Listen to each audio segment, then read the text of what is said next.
Hello everyone, in this video I'll be showing you the most OP mid-game build in Wuchang Fall Feathers. There's a lot of combinations of this game that go together really well. I'll be breaking down some of the easiest builds to get come online in through the mid-game and into the later game. Now, there's a couple weapons that are extremely powerful. You can see here with this, it does a fireball explosion if you have a fire temperament on. So we can combine this alongside one of the most overpowered weapons in the game, the Lashing whip here, to make some very powerful combinations.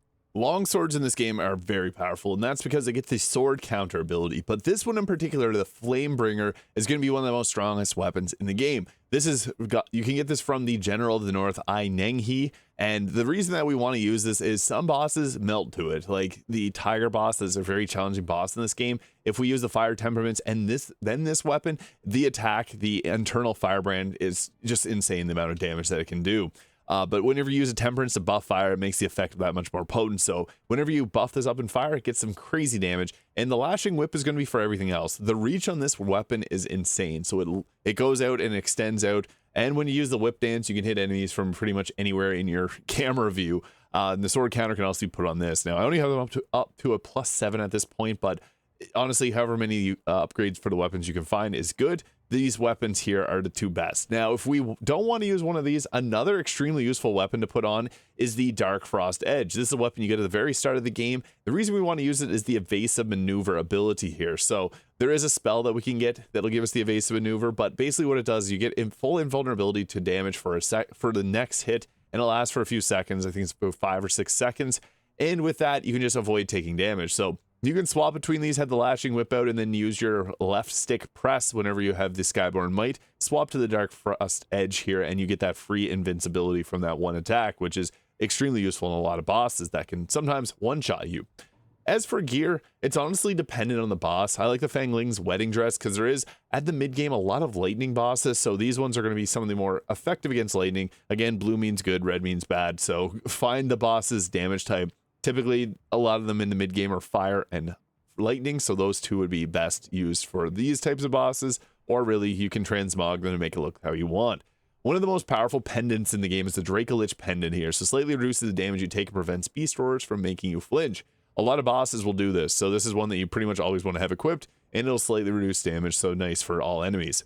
Increased stamina recovery speed, enough said. You need stamina, and I find it runs out pretty quickly in this game, especially if you're spamming dodge, which is honestly not a bad strategy in this game. And also the Fiend Felling Pendant. A third one is just kind of whatever, so this is for large bosses. Typically, bosses are large, so this won't give you an extra damage. While you're exploring, the Lifesteal Pendant can be good, because this will help keep you alive, kind of give you that health back from certain weapons in previous games that give you heal back, which is always nice, but useless against bosses. And you can also go with the Crane Pendant here, which will increase potency of spells when below a certain health point threshold, which is super useful in certain spells that can melt bosses. Otherwise, use one of the ones that's going to increase your overall damage. Feathering damage is pretty decent if you're using that kind of spell, or stab, because you can stab with the swords as well. The best spell in the game, in my opinion, is Ethereal Form. It only costs 1 Skyborn Might, and the crazy thing is when you dodge with this, you get a Skyborn Might back, so you can keep spamming this, and it'll keep you alive. I also really enjoy the Echo Looping Zang. This scales off your feathering, so there's a heads up on that. You will need some points in feathering to find this to be the most effective, but the reason it's so good is you jump back and it gives distance, and a lot of bosses can be cheesed just by dodging and spamming the Echo Looping Zang. There's also a skill tree point that'll make this cost only 2 instead of 3. The Echo of Lu Honglu is another good spell here. This can actually stun some bosses when you use it. It lets out a screech. There's a boss, the Bow Sorcerer, who, if you do a backstab on the boss, you can then do this and stun them into getting another backstab in. And Burning Flames is actually a very underrated spell. This scales off magic, and the thing is with this, you jump back as well, and if you get hit with it, you get Alacrity as well. It's a nice little benefit there, but it does a lot of fire buildup, especially when we pair that with a firebrand. Fire in this game is actually really good. When the target is burning, they take more damage, so we can dish out a ton of it. Now, I also am using the Temperance here with the fire on it, and I like the Plume Branch. Use these somewhat often. It gives you 5 stacks of Skyborn Might, which also increases your madness, but not a bad thing. And use health pills. There's a lot of them in this game. Depending on what boss, you can also use Storm Ward or Flame Ward pills too to reduce the damage you'll take. As for the skill tree, we typically want to fill out this left-hand side here, getting all your heals up to max as soon as possible, and those don't take any stacks, so we're just going to go through and get this all built up. I also like to add more Acupoints to your temperance here to add more buffs to your weapon, and also getting more temperance charges really good too, so always take those. This will give us 3 charges, which is more than enough. And another extremely useful one is going down here to get the above 50% madness, the Skyborn cost of casting Echo type spells reduced by 1. This is extremely useful because, again, Echo Looping Zang is a feather type or Echo type.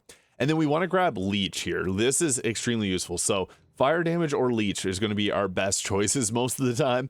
If it's not weak to fire, then we just use Leech. There are times where we can use other elemental damage types. And especially as more information comes out about this game, there's not a lot right now, so Leech is just going to be a good choice to give yourself health back, and the fire is just extremely useful too. Also, upgrade all the Acupoints there to be able to take more abilities on your weapon, but we want to build around the longsword here, so ignore these 2 here. They just buff up the weapon art we're not going to be using. Obviously, buff up your weapon to full. These only take the upgrade materials here, so I would recommend first going over and taking the sword counter right away and putting this on all the weapons that you're using. The reason being, this is going to keep us alive, so we want to parry certain bosses. The parry in this game is actually very generous too. If you're someone that doesn't normally enjoy parrying in video games, you might like this one because it is extremely good.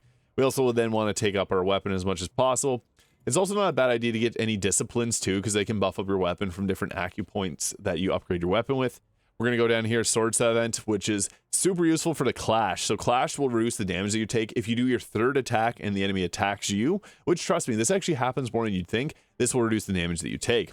And then we'll buff up our longsword as much as possible and then continue down on the strength tree. I'd also recommend grabbing Vitality. We do need strength, vitality, and agility, so making our way around the tree here is extremely good thing to do.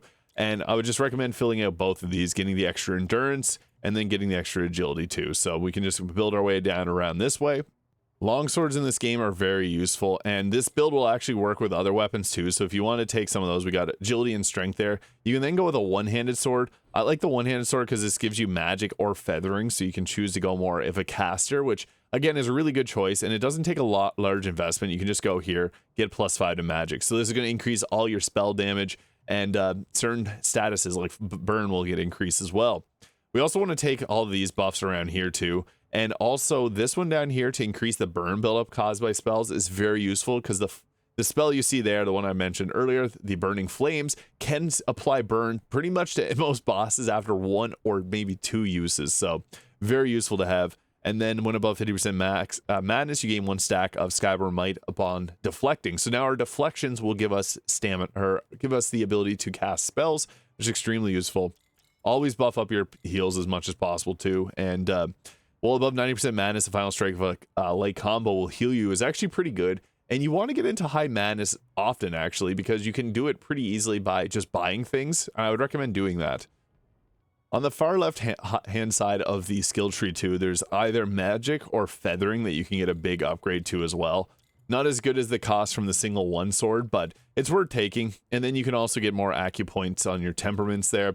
And then there's also the magic or going up here to taking the feathering or magic. This one here gives you an extra acupoint, but it does take a lot of grinding to get the cyan feather chisel. So this will be a bit later on in the game. And if you want to put some extra points in, you can get strength and agility from the spear line here, and it'll also give you an extra spell or skill as well too. For your Acupoints, honestly, just use the best available. Whatever you got is really going to be fine. So some of them will increase while you're tempering and things like that. Just use your best available. It's going to, whatever you can increase your damage with. And again, at any point you can invoke here, which will give you some items by increasing your madness. And I'd recommend you do it because the damage boost you get from madness is pretty nice. And then you can farm for more items, but some of these items are extremely useful too. So definitely recommend having things like Storm Ward pills during boss fights, and things like the plumed branches are good too by giving you Skyborn Might. And as far as Benedictions go, again, look for whatever ones are going to increase your overall damage. And a nice little thing is if they match color, you can actually get multiple buffs off of some of them here. So you can see here, I got some set effects depending on this buffs that you got. So these are all say way on them. So just be mindful the ones that you're equipping, because some of them can actually give you some nice buffs if they're all matching. And as far as combat goes, the Lashing Whip's nice. This area here had a bunch of explosions, so I couldn't use that, but doing charge heavies at the boss's backside is going to give you your best damage and least likely opportunity to get hit, so we always want to be doing that. Skyborn Might will also be nice because it gives you the ability to do your attack without having to charge it up, so you can get a lot of damage in. And as shown, the flame brand here infernal flame brand can do a lot of damage, especially if you get to a good position where you can spam this skill, especially on bosses. If you get to the backside, I'm getting comboed here, just lovely. We'll try that again here. This skill being extremely useful because of the fireballs that it shoots out. Only when you're in your temperaments though. And it's great at dealing with adds as well, so you can just continually spam this. Just after every single dodge, use this skill and you'll be good as long as you're using the Flamebringer here. It just shreds through enemies extremely quickly. So this is great, and if anything resisted, then you bring out the Lashing Whip here and use the Whip Dance, charge up and use Leech, and you'll be able to take down anything. In Wuchang Fall Feathers. Let me know your thoughts in the comments. Hit the subscribe button below if this video is useful, and I'll catch you all in the next one.